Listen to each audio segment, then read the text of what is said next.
ಎಲ್ರಿಗೂ ನಮಸ್ಕಾರ. ಈ ವಿಡಿಯೋದಲ್ಲಿ ಏನು ತಿಳಿಸ್ಕೊಡ್ತೀನಿ ಅಂದರೆ, ಫೋನಿಂದ ಲ್ಯಾಪ್ಟಾಪ್ಗೆ ಅಥವಾ ಲ್ಯಾಪ್ಟಾಪಿಂದ ಫೋನ್ಗೆ ಡಾಟಾ ಕೇಬಲಿಂದ ಹೇಗೆ ಫೈಲ್ಸ್ನ ಟ್ರಾನ್ಸ್ಫರ್ ಮಾಡೋದು ಅಂತ ತಿಳಿಸ್ಕೊಡ್ತೀನಿ. ವಿಡಿಯೋನ ಕೊನೆವರೆಗೂ ನೋಡಿ. ವಿಡಿಯೋನ ಸ್ಟಾರ್ಟ್ ಮಾಡೋಣ. ಇವಾಗ ಫೋನಿಂದ ಲ್ಯಾಪ್ಟಾಪ್ಗೆ ಅಥವಾ ಲ್ಯಾಪ್ಟಾಪಿಂದ ಫೋನ್ಗೆ ಕನೆಕ್ಟ್ ಮಾಡೋ ಫೈಲ್ನ ಟ್ರಾನ್ಸ್ಫರ್ ಮಾಡ್ಕೊಳ್ಳೋಕ್ಕೆ ಒಂದು ಡಾಟಾ ಕೇಬಲ್ ಬೇಕು. ಅಂದರೆ ಚಾರ್ಜರ್ದು ವೈರ್ ಇರುತ್ತಲ್ಲ, ಅದನ್ನು ತಗೊಳ್ಳಿ. ಅಲ್ಲಿಂದ ತಗೊಂಡಿದ್ದೀನಿ ನೋಡಿ, ಈ ರೀತಿ. ನೆಕ್ಸ್ಟು ಇವಾಗ ಈ ಒಂದು ಚಾರ್ಜರ್ ವೈರ್ನ ಲ್ಯಾಪ್ಟಾಪ್ಗೆ ಇನ್ಸರ್ಟ್ ಮಾಡೋಕ್ಕೆ ಇಲ್ಲಿ ಲ್ಯಾಪ್ಟಾಪಲ್ಲಿ ಅಥವಾ ಸಿಸ್ಟಮಲ್ಲಿ USB ಪೋರ್ಟ್ ಅಂತ ಇರುತ್ತಲ್ಲ, ಅಲ್ಲಿಗೆ ಈ ಒಂದು ಚಾರ್ಜರ್ ಕೇಬಲ್ನ ಈ ರೀತಿ ಹಾಕಬೇಕು. ನೆಕ್ಸ್ಟು ಟೈಪ್ ಇದೆಯಲ್ಲ, ಇದನ್ನು ನಾವು ನಮ್ಮ ಫೋನ್ಗೆ ಇನ್ಸರ್ಟ್ ಮಾಡ್ಕೊಬೇಕು. ನೆಕ್ಸ್ಟ್ ನಮ್ಮ ಫೋನ್ಗೆ ಹಾಕೊಂಡಾದ್ಮೇಲೆ ನೆಕ್ಸ್ಟು ಈ ರೀತಿ ಬರುತ್ತೆ. ಇಲ್ಲಿ ಫೈಲ್ಸ್ ಟ್ರಾನ್ಸ್ಫರ್ ಅಂತ ಆಪ್ಷನ್ ಇರುತ್ತೆ, ಅದನ್ನು ಸೆಲೆಕ್ಟ್ ಮಾಡ್ಕೊಬೇಕು.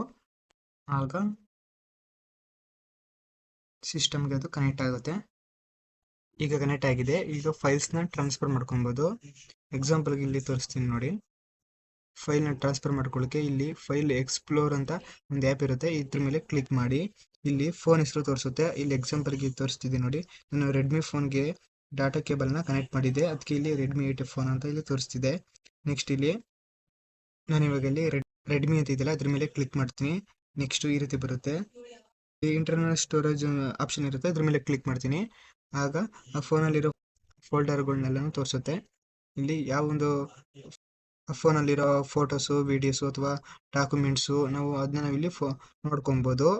ಮತ್ತು ಇವಾಗ ಕಾಪಿ ಪೇಸ್ಟ್ ಮಾಡ್ಕೊಳ್ಳೋಕ್ಕೆ ನಮ್ಗೆ ಯಾವ ಒಂದು ಡಾಕ್ಯುಮೆಂಟು ಅಥವಾ ಯಾವ ಒಂದು ಫೈಲ್ ಬೇಕು ಅದನ್ನು ಸೆಲೆಕ್ಟ್ ಮಾಡಿಕೊಂಡು ಕಾಪಿ ಮಾಡ್ಕೊಬೇಕು. ಈ ರೀತಿ ನಾನು ಒಂದು ಎಕ್ಸಾಂಪಲ್ಗೆ ಒಂದು ಫೋಟೋನ ಸೆಲೆಕ್ಟ್ ಮಾಡಿಕೊಂಡು ಕಾಪಿ ಮಾಡ್ಕೊತೀನಿ. ಕಾಪಿ ಮಾಡಿಕೊಂಡು ನೆಕ್ಸ್ಟ್ ಇಲ್ಲಿ ಸಿಸ್ಟಮಲ್ಲಿ ಸೇವ್ ಮಾಡ್ಕೊಳ್ಳೋಕ್ಕೆ ನಾನು ಇಲ್ಲಿ ಎಕ್ಸಾಂಪಲ್ಗೆ ಡೌನ್ಲೋಡ್ಸ್ನ ಸೆಲೆಕ್ಟ್ ಮಾಡಿಕೊಂಡು ಇಲ್ಲಿ ಆ ಒಂದು ಫೋಟೋನ ನಾನು ಇಲ್ಲಿ ಪೇಸ್ಟ್ ಮಾಡ್ಕೋತೀನಿ. ಈ ರೀತಿ ಫೋನಿಂದ ಲ್ಯಾಪ್ಟಾಪ್ಗೆ ಫೈಲನ್ನು ಟ್ರಾನ್ಸ್ಫರ್ ಮಾಡ್ಕೊಬೋದು.